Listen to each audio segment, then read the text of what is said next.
오늘 설교 제목이 하나님의 영광을 위해서 하라입니다. 이 고린도전서 10장의 말씀은 우상 숭배에 관한 이야기입니다. 하나님께서 주시는 신령한 음식과 음료를 먹은 자는 다른 신, 즉 우상을 섬길 수 없다고 말하고 있습니다. 그러면서 당시 만연했던 우상에 바쳐진 고기를 먹는 문제를 등장시킵니다. 25절입니다. 무릇 시장에 파는 것은 양심을 위하여 묻지 말고 먹으라. 하나님께서 만드신 피조물이라 생각하면 그냥 먹으라고 말합니다. 그런데 28절은 좀 더 다른 해답을 내어놓습니다. 28절입니다. 누가 너희에게 이것이 제물이라 말하거든 알게 하던 자와 그 양심을 위하여 먹지 말라. 제물은 절대로 먹어서는 안 된다는 사람과 있을 때는 먹지 말라고 말합니다. 사도 바울이 말하는 이 25절과 28절의 양심은 다릅니다. 25절은 자신의 양심을 얘기합니다. 마치 이것은 새벽에 도로를 달리다가 빨간 신호등에 서는 행동과 같은 의미입니다. 그러나 28절은 남의 양심입니다. 남이 싫어하는 일을 하지 않는 것과 같습니다. 29절입니다. 내가 말한 양심은 너희 것이 아니요 남의 것이니 어찌하여 내 자유가 남의 양심으로 말미암아 판단을 받으리요. 사도 바울은 자신에게는 처절히 하나님 말씀에 따르면 되지만 상대방의 우려감을 위해서는 상대방을 따를 수 있음을 알려줍니다. 그래서 그 행동에 대해 어떤 마음가짐까지 가져야 함을 또한 설명합니다. 30절입니다. 만일 내가 감사함으로 참여하면 어찌하여 내가 감사하는 것에 대하여 비방을 받으리요. 자신이 하는 행동에 대해서 남이 비방할 것이 없다는 것입니다. 내가 하나님의 피조물로서 그 우상에 바쳐진 고기를 그냥 먹는 것과 상대방의 우려감에 맞춰서 먹지 않는다고 해도 남에게 손가락질을 당할 일이 아니라고 말하고 있습니다. 그러면서 오늘의 말씀 구절이 나옵니다. 31절입니다. 그런즉 너희가 먹든지 마시든지 무엇을 하든지 다 하나님의 영광을 위하여 하라. 재물에 관한 이야기를 하면서 뜬금없이 하나님의 영광을 얘기합니다. 먹고 마시는 문제는 참으로 사소한 문제입니다. 그런 문제로도 이렇게 서로의 양심의 문제로 비방하고 논박합니다. 사도 바울은 그래서 그런 사소한 문제도 하나님의 영광과 관련 있음을 밝힙니다. 웨스트민스터 소요리 문답 제1문과 답입니다. 사람의 첫째 되는 목적은 무엇입니까? 사람의 첫째 되는 목적은 하나님을 영화롭게 하고 그분을 영원토록 즐거워하는 것입니다. 사람의 첫째 되는 목적이 하나님의 영광을 위해서라고 밝히고 있습니다. 모든 일에 대해 하나님의 영광과 관련 있음을 말합니다. 그만큼이나 중요한 이 단어를 우리는 어떻게 이해하고 있습니까?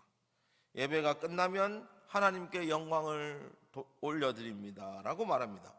하나님의 무한한 영광이 함께 하기를 축복합니다 라고도 말합니다. 그럼 대체 하나님의 영광은 줄여서 이 영광은 무엇입니까? 국어사전에는 빛나고 아름다운 영예라고 합니다. 하나님의 영광은 인간이 감당할 수 없는 초월적인 빛 혹은 하나님의 인재나 긍휼로 표현됩니다.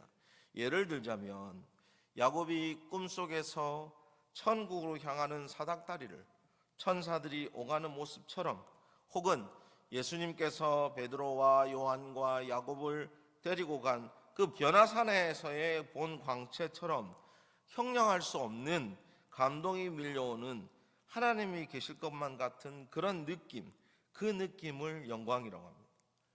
즉 인간의 말로는 도저히 표현 안 되는 그런 느낌입니다. 오늘 설교를 통해서 하나님의 영광의 참 의미를 깨달아서 오직 모든 일에 하나님의 영광을 위해 사는 저와 여러분이 되시기를 축복합니다. 첫 번째입니다. 하나님의 영광은 하나님 자신이십니다. 영광은 오직 하나님만이 받으실 수 있습니다. 하나님의 고유 속성 중에 하나입니다. 영광은 하나님 그 자신이십니다. 그 누구도 하나님께서 가진 속성인 영광을 보여줄 수는 없습니다. 또한 영광을 우리는 본 적이 없습니다. 하나님을 우리가 본 적이 없기 때문입니다. 출애굽기 33장 20절의 말씀입니다. 또 가라사대 내가 내 얼굴을 보지 못하리니 나를 보고 살 자가 없음이니라. 하나님을 보는 자는 살 수가 없습니다. 예외적으로 모세가 딱 한 번 하나님을 뵀던 적이 있습니다. 출애굽기 33장 23절입니다. 손을 거두리니 내가 내 등을 볼 것이요 얼굴은 보지 못하리라.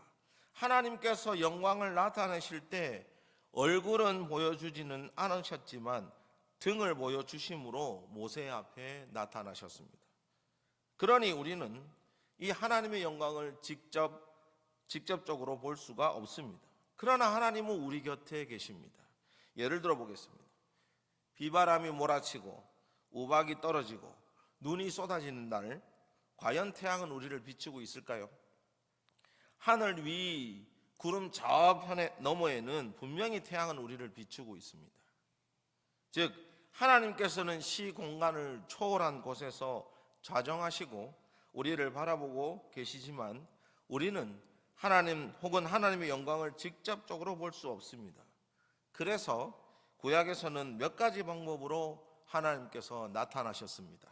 이것을 우리는 하나님의 현현의 뜻은 실제로 나타나셨다라는 뜻입니다. 우리는 이것을 하나님의 나타나심으로 이해하시면 됩니다. 출애굽기 24장 17절입니다. 산 위에 여호와의 영광이 이스라엘 자손 눈에 맹렬한 불같이 보였고, 하나님께서 실제적으로 계심을 인간의 눈으로 불로써 표현하셨습니다. 레위기 9장 23절과 24절의 말씀입니다. 모세와 아론이 회막에 들어갔다가 나와서 백성에게 축복하며 여호와의 영광이 온 백성에게 나타나며 불이 여호와 앞에서 나와 제단 위에 번제물과 기름을 사른지라 온 백성이 이를 보고 소리치며 엎드렸더라. 하나님의 영광이 가득할 때 불로 형상되어서 모든 제물을 불사르시면서 하나님의 현현을 보여주셨습니다. 이로써 하나님의 뜻을 전하시는 겁니다. 너희의 제사를 받았다는 의미입니다. 신약에서는 하나님의 현현이신 예수 그리스도께서 이스라엘 백성에게 나타나셔서 보여줌으로 하나님의 영광을 나타내셨습니다. 요한복음 1장 14절의 말씀입니다. 말씀이 육신이 되어 우리 가운데 거하심에 우리가 그의 영광을 보니 아버지의 독생자의 영광이요 은혜와 진리가 충만하더라. 예수님께서 하나님이시기에 그의 영광을 그대로 인간의 모습에서도 함께 하셨기에 세상의 빛으로 오셨습니다. 현재 우리는 하나님이나 예수님께서 현현하지는 않으십니다. 그러나 우리에게는 성경이 있습니다. 하나님의 말씀이 기록되어 현재까지 우리에게 현현하십니다. 성령님께서 하나님의 말씀을 깨우치게 해주셔서 우리는 삼위 하나님의 현현을 봅니다. 그래서 하나님의 말씀인 성경을 가까이 하셔야 합니다. 그리고 하나님의 말씀이 선포되는 설교에 집중하셔야 합니다. 이를 통해서 하나님의 영광을 볼 수 있습니다. 오늘 본문을 다시 보겠습니다.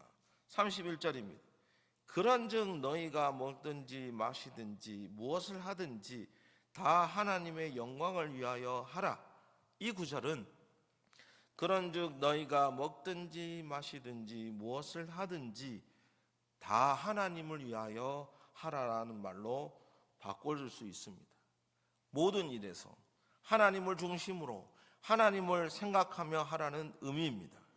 하나님의 영광을 위해 하나님의 뜻과 마음을 바라보고 살아가는 저와 여러분이 되기를 축복합니다. 두 번째입니다. 하나님의 영광은 하나님의 나라입니다. 하나님의 영광은 볼 수 없다고 했습니다. 그러나 하나님의 영광은 볼 수 있습니다. 여기서 말하는 하나님의 영광은 하나님의 속성이기에 우리가 볼 수 없습니다. 그러나 하나님의 영광은 이 땅 가운데 드러난 하나님의 속성들이기도 합니다. 출애굽기 33장과 18절, 33장의 18절과 19절의 말씀입니다. 모세가 이르되 원하건대 주의 영광을 내게 보이소서. 여호와께서 이르시되 내가 내 모든 선한 것을 내 앞으로 지나가게 하고 여호와의 이름을 내 앞에 선포하리라. 나는 은혜 베풀 자에게 은혜를 베풀고 긍휼히 여길 자에게는 긍휼을 베푸니라. 모세는 하나님께 하나님의 영광을 보여달라고 말합니다. 이때 하나님께서는 자신을 드러내신다고 말씀하시지 않으셨습니다. 하나님께서는 내 모든 선한 것, 은혜, 긍휼을 보여준다고 하셨습니다. 여기서 말하는 세 가지는 하나님께서 보여주시는 영광입니다. 하나님 그 자신에게서 원래부터 가지는 영광이 있고 하나님께서 보여주시는 영광이 있는 것입니다. 그래서 하나님께서는 하나님의 모든 선한 것들이 지나가게 하고 하나님의 이름이 선포하십니다. 이것은 모세에게 하나님께서 영광을 보여주시는 겁니다. 그렇다면 하나님께서 이런 영광을 보여주시려면 우리가 하나님의 통치 안에 있어야 합니다. 그래서 하나님의 영광은 하나님 나라가 되는 것입니다. 하나님의 나라는 죄가 없습니다. 거기에는 하나님의 영광이 가득하였기에 기쁨이 넘치고 하나님만을 섬길 수 있었습니다. 대표적인 것이 에덴 동산입니다. 오직 하나님과의 언약 안에서 아담과 하와는 기쁨의 나날을 살아갑니다. 그것이 바로 하나님의 영광이 가득 찼다는 의미입니다. 창세기 2장 25절에 아담과 그 아내 두 사람이 벌거벗었으나 부끄러워하지 아니하니라. 하나님의 영광이 가득 찬 에덴 동산에서는 선한 것밖에 없었기 때문에 하나님 보시기에 좋았던 것만 존재하므로 하나님의 형상으로 지음받은 인간은 부끄러워할 것이 없습니다. 우리가 맞이할 천국, 하늘나라도 마찬가지입니다.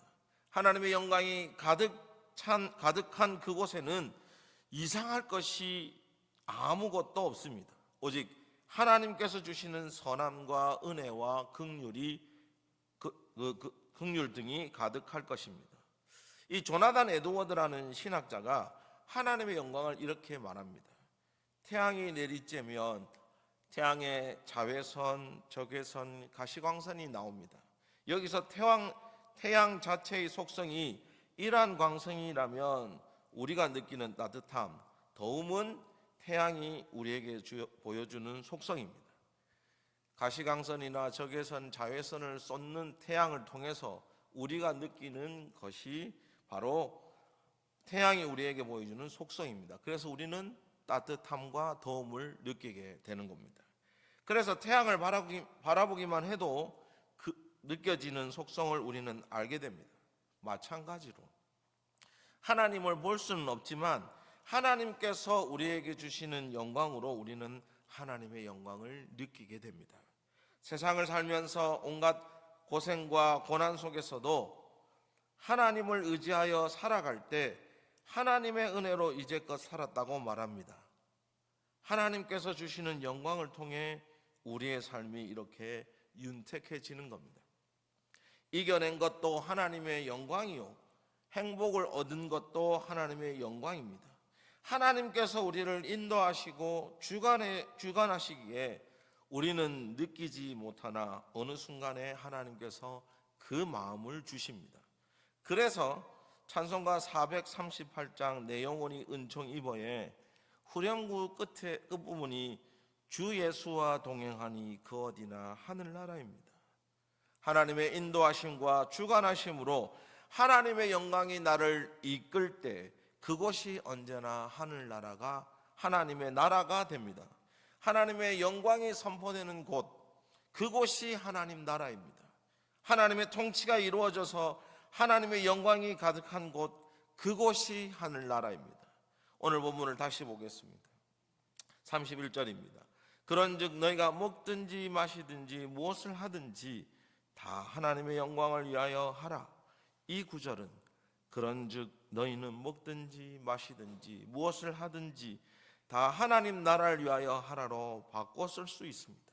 하나님의 영광이 가득 찬 하나님의 통치가 미치는 그 나라를 위해 우리의 삶 모두가 집중되어야 한다는 말입니다.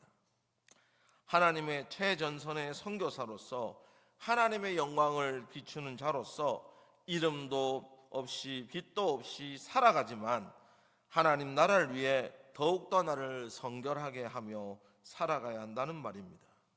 순간순간 세상 사람들과 관계에서 무엇이 하나님의 영광이 보여지는 하나님 나라의 모습인지를 생각하고 실천하시기 바랍니다. 하나님의 영광을 위해 하나님 나라의 참된 일꾼으로 살아가는 저와 여러분이 되기를 축복합니다. 세 번째입니다. 하나님의 영광은 하나님의 교회입니다. 하나님의 영광은 하나님 그 자신이기에 우리가 볼 수 없다고 했지만 하나님께서 선포하심으로 하나님의 영광을 우리가 볼 수 있다고 했습니다. 그래서 하나님의 통치가 이루어지는 하나님의 나라에는 하나님의 영광이 가득합니다. 그 하나님 나라의 백성된 자가 바로 그리스도인입니다. 우리가 그리스도인이 된 것은 전적으로 하나님의 영광입니다. 즉 하나님께서 예수 그리스도를 보내어 하나님의 택하신 백성의 죄를 위하여 죽으시고 부활하셔서 모든 문제를 해결하심과 동시에 의인이 된 백성을 자녀 삼으셨습니다. 이전에 아담이, 노아가, 모세가 느끼는 이 감동과 똑같습니다. 하나님의 영광이 가득 찬 에덴 동산에서, 방주에서, 가나안 땅에서 느끼는 그 감동이 우리가 느끼고 있는 감동과 같습니다. 출애굽기 34장 29절의 말씀입니다. 모세가 그 증거의 두 판을 모세의 손에 들고 시내산에서 내려오니 그 산에서 내려올 때 모세는 자기가 여호와의 말을 하였으므로 말미암아 얼굴 피부에 광채가 나나 깨닫지 못하였더라. 모세는 느끼지 못했지만 하나님의 영광이 그에게 전해져서 그의 얼굴이 빛이 났습니다. 모세 주변에 많은 사람들이 모세의 얼굴을 보고 경외감을 가질 수밖에 없었습니다. 출애굽기 34장 30절 말씀입니다. 아론과 온 이스라엘 자손이 모세를 볼 때 모세의 얼굴에 피부에 광채가 남을 보고 그에게 가까이 가기를 두려워하더니 하나님의 영광을 받은 자가 다시 보여주는 영광이 바로 이것입니다. 하나님의 영광이 모세에 남아 있었기에 그 영광이 얼굴에 남아 있었습니다. 신약에도 이와 유사한 하나님의 영광을 받은 자의 모습이 나옵니다. 누가복음 9장 32절입니다. 베드로와 및 함께 있는 자들이 깊이 졸다가 온전히 깨어나 예수의 영광과 및 함께 선 두 사람을 보더니 예수님의 영광을 보고 함께 용모가 변화되고 그 옷이 광채가 났다고 합니다. 그래서 베드로가 내려가지 말고 여기에 있자고 할 정도로 하나님의 영광에 감동을 받았습니다. 그런 자들이 모인 곳이 바로 현재의 교회입니다. 죄인이었던 우리가 예수 그리스도의 십자가 모혈로 의인이 되고 하나님 나라의 백성이 되며 하나님의 자녀가 되는 영광을 받게 되었습니다. 그런 영광을 받았으니 우리도 역시나 하나님의 광채가 넘쳐 발산할 수밖에 없습니다. 그리스도인은 그런 자들입니다. 그렇게 모인 교회는 세상의 빛으로 모세가 보여주는 광채를 이스라엘 백성에게 비추듯이 세상을 향해 비추어야 합니다. 교회 공동체는 그리스도인이 모여서 그 감동에 대한 감사로 예배를 드립니다. 영광 받은 것을 영광으로 올려드립니다. 시편 66편 2절의 말씀입니다. 그의 이름의 영광을 찬양하고 영화롭게 찬송할지어다. 하나님의 영광을 칭송하며 기리는 것이 송영입니다. 예배는 삼위 하나님께 대한 송영입니다. 우리가 받은 영광에 감사하는 의미로 영광을 기리는 것입니다. 예배는 그런 점에서 매우 대단히 중요합니다. 우리가 예배자로 사는 이유가 이것입니다. 받은 여러 하나님의 속성에 대한 영광을 오늘도 내일도 삶에서 교회에서 예배드립니다. 오늘 본문을 다시 보겠습니다. 31절입니다. 그런즉 너희가 먹든지 마시든지 무엇을 하든지 다 하나님의 영광을 위하여 하라. 이 구절은 그런즉 너희가 먹든지 마시든지 무엇을 하든지 다 하나님의 교회를 위하여 하라로 바꿔 쓸 수 있습니다. 이것이 오히려 잘못 듣다 보면 교회에 대한 맹목적인 충성을 말하고 있는 것처럼 들리지만 전혀 아닙니다. 모세처럼 예수님의 제자들처럼 하나님의 영광으로 변화된 자가 보여주는 하나님의 영광을 예배로 하나님께 감사함으로 올려드리는 것입니다. 그래서 모든 일에 예배자로 살아야 합니다. 나는 하나님을 예배하는 예배자입니다. 내가 서 있는 곳 어디서나 하나님을 예배합니다. 이것이 바로 먹든지 마시든지 무엇을 하든지 예배자로 살아가야 됨을 의미합니다. 오늘도 그리스도인이라는 성도로 살아가며 하나님의 영광을 받은 자로서 하나님께 예배드리며 하나님 나라의 확장을 위해 힘쓰며 하나님의 교회의 구성원으로 믿음과 구원의 확신을 가지고 살아가는 저와 여러분이 되기를 주 예수 그리스도의 이름으로 축복합니다. 정말로 우리가 인생 속 그 깊숙이 하나님께서 우리에게 개입하셨다는 증거의 구절이 여기에 있습니다. 내 삶 모든 것이 하나님에 의해서 하나님을 영광을 위해서 살아야 되고 하나님을 위해서 하나님의 나라를 위해서 하나님의 교회를 살아야 됨을 이렇게 설명하고 있습니다. 그 사소한 일까지 여러분들 스스로에게 물으시고 그에 대해 답변하셔야 됩니다. 그래서 하나님께서는 우리에게 신학자를 입을 통해서 견인이라는 단어를 가르쳐 주셨습니다. 마지막 때까지 견디고 인내하셔야 됩니다. 내 삶 속에서 환난이 있고 고통이 있을 때마다 하나님을 원망하는 것이 아니라 온전히 여전히도 하나님과의 관계가 유지되고 있음을 기억하셔야 합니다. 시편 13편에 보면 앞에 구절에서는 하나님 어찌 나에게 이러십니까? 나를 도와주셔야지요. 대적들이 나를 얼마나 우습게 보겠습니까? 라고 얘기하지만 5절과 6절에서 그가 하는 말은 하나님의 사랑을 의지하며 하나님의 구원을 기뻐하며 하나님께 찬송하면 하나님의 은덕을 베푸심이라고 얘기했습니다. 즉 우리가 그 고통 속에서도 온전히 알아야 될 것은 예수 그리스도를 통해 우리가 죄 사함을 받아 하나님의 자녀가 되었고 하나님 나라의 백성이 되었다는 것을 기억할 때 그 모든 환난 속에서 이길 힘과 극복할 용기와 하나님의 보호하심과 인도하심이 있을 것을 우리가 안다는 것입니다. 그렇기 때문에 그리스도인은 행복할 수밖에 없는 것입니다. 어떤 상황 속에 있더라도 그 상황 속에 있는 것 자체가 행복이요 은혜요 기쁨이 될 수밖에 없습니다. 물론 이런 얘기를 하면서도 저에게 환난이 닥치면 저도 두려울 수 있습니다만은 여전히 하나님께서 내 뒷배가 되신다는 것, 배우의 제 뒤에 계시면서 온전히 내가 그 받은 영광에 기뻐하며 은혜에 감사하며 살아가고 있음을 오늘도 생각하시는 저와 여러분이 되시기를 축복합니다. 그래서 정말 그리스도인이라 하는 것이 그 당시 때는 그들을 비하하려고 하는 말이지만 우리에게 예수쟁이라고 불렀던 그것이 비하하는 말처럼 들리지만 우리는 그것 때문에 기쁜 이유가 되고 오직 하나님 한 분만으로 기쁜 삶을 살아가는 자가 될 수 있는 것입니다. 그렇기 때문에 마지막 때까지 언제 그때가 올지 몰라도 견인하며 성화의 길을 가는 저와 여러분이 되기를 진심으로 축복합니다. 기도하겠습니다. 주님 감사합니다. 오늘 이 시간에 하나님의 영광을 위해서 하라는 그 말을 따라 모든 일에서 나의 삶 모든 것을 하나님을 위해서, 하나님 나라를 위해서, 하나님 교회를 위해서 살아야 함을 생각하며 온전히 내 삶 중심에 하나님을 놓고 하나님께서 주시는 그 감동으로 살아가기를 간절히 바라옵니다.